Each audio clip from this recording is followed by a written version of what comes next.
So today we're going to be talking about the safest lead generation method. Now, there's obviously, prior to even discussing this, I reckon that there's going to be safer lead generation strategies for different businesses, but we're going to try and cover all bases. So by the end of this video, you will understand what type of lead generation or what type of marketing you should actually be looking out for your business. So what is the safest type of lead generation strategy? So the safest lead generation strategy, in my opinion, is hiring a lead generation company, right? And the reason why I say that's the safest strategy is because you can be tracking your KPIs, you can see what's working and what's not working.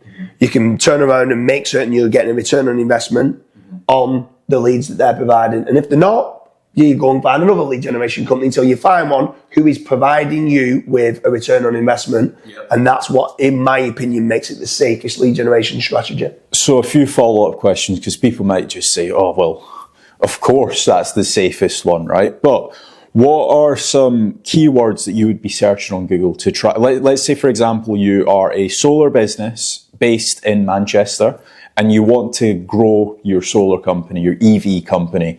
What's some keywords that you would be searching on Google? So and bear in mind as well, there's different aspects of lead generation of what people can have. So if I own a solar panel company and I'm looking for the safest lead generation strategy, I would be typing in commission-based lead generation company. Why commission-based? Because you're not paying anything for the website, the content, the backlinks, the SEO, the PPC, the calls. So that's all with the lead generation company, not all the costs go and all the risk lies with the lead generation company. Mm-hmm. You only pay a commission out of jobs that you've won. Your problem lies here that there's not many lead generation companies that will offer that. Right. They will. There's a very, very select few. We do it. We offer it at FatRank, and the reason why we offer it at FatRank is because we want to try to guarantee all of our businesses a return on investment. The main reason being is because we want long-term relationships. Right. We're very selective with who we work with, though. We don't work with all companies. So then, what about that's commission-based? What about like a credits-based system? Would you recommend that? So bear in mind as well now, if we move away just from the safest strategy, and we then talk about the other strategies and why I don't think it's the safest, but I do think you should still be doing it, right? So a credit-based lead generation, so you go and hiring a lead generation company to do a credit-based system or a pay-per-lead or a pay-per-call, that's still risky, because they might not convert those leads. So you might be paying for a lead that then isn't being converted. Could be a low quality lead. I mean, it could be a quality lead, but this might not have the budget to pay for it. Right. And you're still having to pay, let's say it's £50 for a mortgage lead.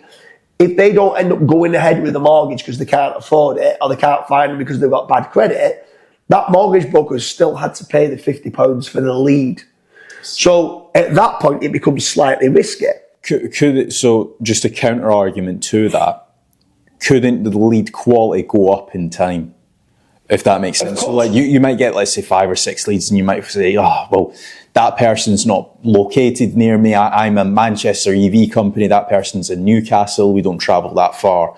The next person might say it's a council house, for example. Surely over time, the quality of the lead goes up. If the lead generation company will then start providing them more local leads or leads for stuff of what they do, majority of lead generation companies are not going to segment their leads down enough for it to be, okay, I want a mortgage that's in Manchester, that the value of the house is worth £200,000 plus, because that lead generation company will be generating leads that might be in Liverpool and not in Manchester, and it's 100,000 instead of 200,000. So they're not going to segment it too much. So you're going to become a nightmare client for them that they're going to say no. Right. Okay. So pay-per-lead lead generation can be risky, but that's still one of the safest methods that you can do. We're going to touch upon other ones in a minute, which is even less safe. So let's talk about SEO for lead generation. Yeah. Right. SEO, a long-term play. Search engine optimization, for anyone that's not certain what SEO is.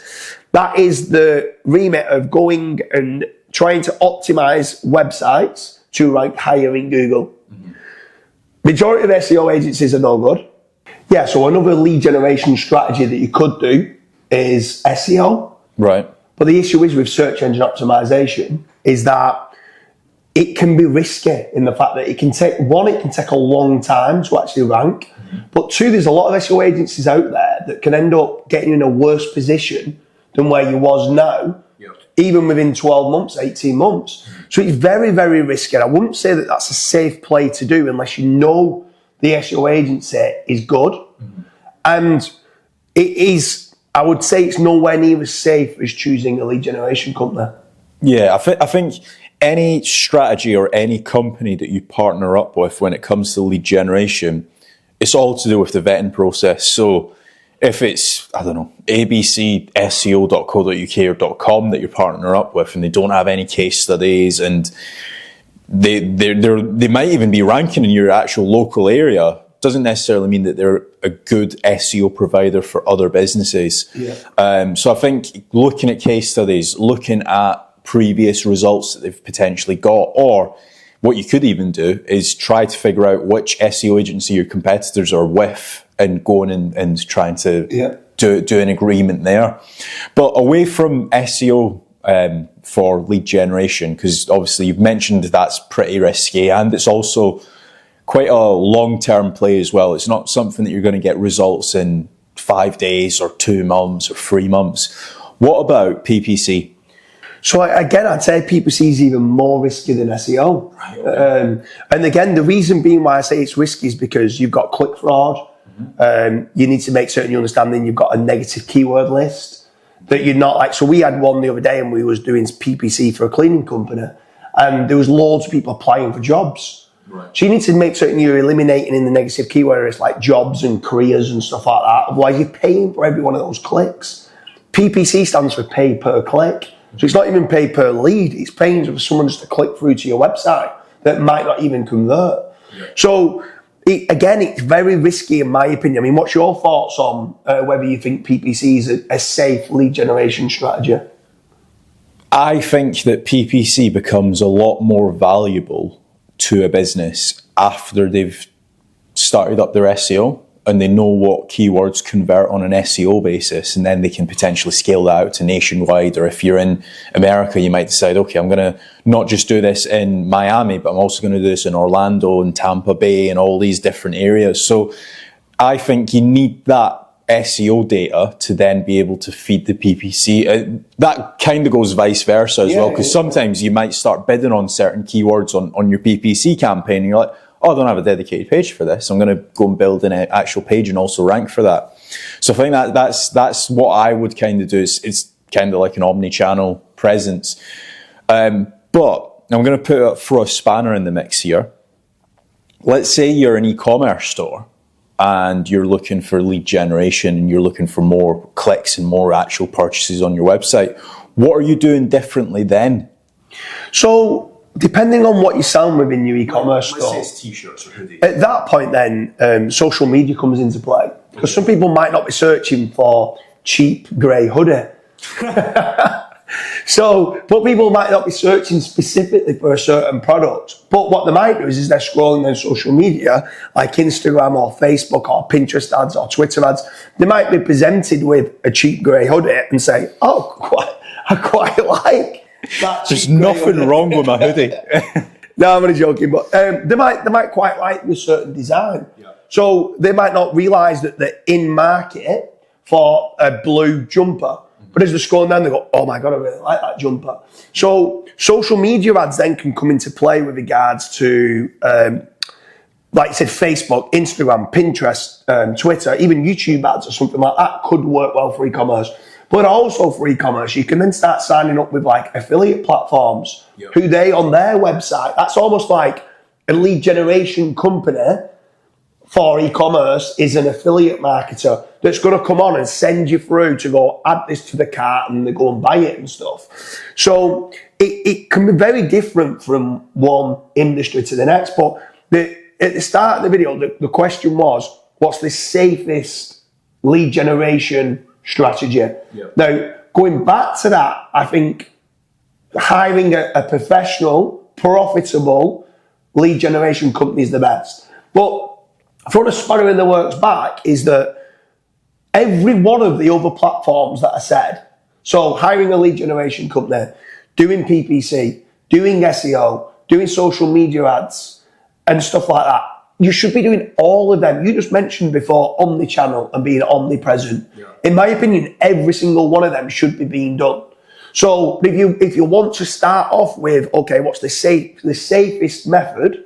I feel it's teaming up with a lead generation company. They're the ones that's going to be taking the risk. They're the professional ones that are going to understand if they are running PPC, they understand the negative keyword risks. They understand the conversion rate optimization of the website. The SEO, they understand it, because if they don't rank, they don't generate leads. You're only getting paid if you're doing a commission-based lead generation of jobs that you're converting. So that, in my opinion, is the safest lead generation strategy. But what's your thoughts then on being omnichannel and omnipresent? So again, like what you mentioned, is going to help. The more places that you're seeing, or the more correct places that you're seeing. I mean, if you're doing leaflet drops in toilets, for example, nobody's going to really inquire with you. But if you're seen in the correct places, then you're bound to get something. And it's just being able to track. Okay, I've been seen on Facebook ads, or I've been seen on PPC, or I've started doing SEO. That's when you want to actually kind of home in on that, because quite a lot of people, they'll go and spend £50,000-60,000 or $50,000-60,000 a month on billboard ads in America, for example, and they might never get anything from that. So you want to be able to track all of these different channels. Don't just go and spend 60k on everything and then just hope for the best. Like there has to be some form of process there. Yeah. And it also, I feel like it does come down to what type of company you're running. And like if you're selling cheap grey hoodies, for example, the best way that you can target me is through Facebook or Instagram.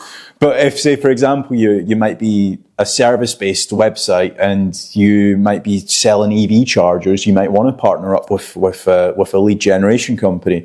But then you might have, like, let's say, for example, a SaaS business, and you might say, well, actually, I'd rather give out this SaaS product to, let's say, 20 different YouTubers or 20 different bloggers, and they can write me a review.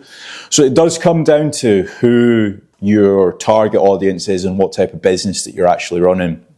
And that is how you pick out the safest lead generation strategies. If you feel like we've missed out anything, or let's say, for example, you've got a unicorn business that we've not covered in this video, drop it down in the comments and we'll make a separate video for it.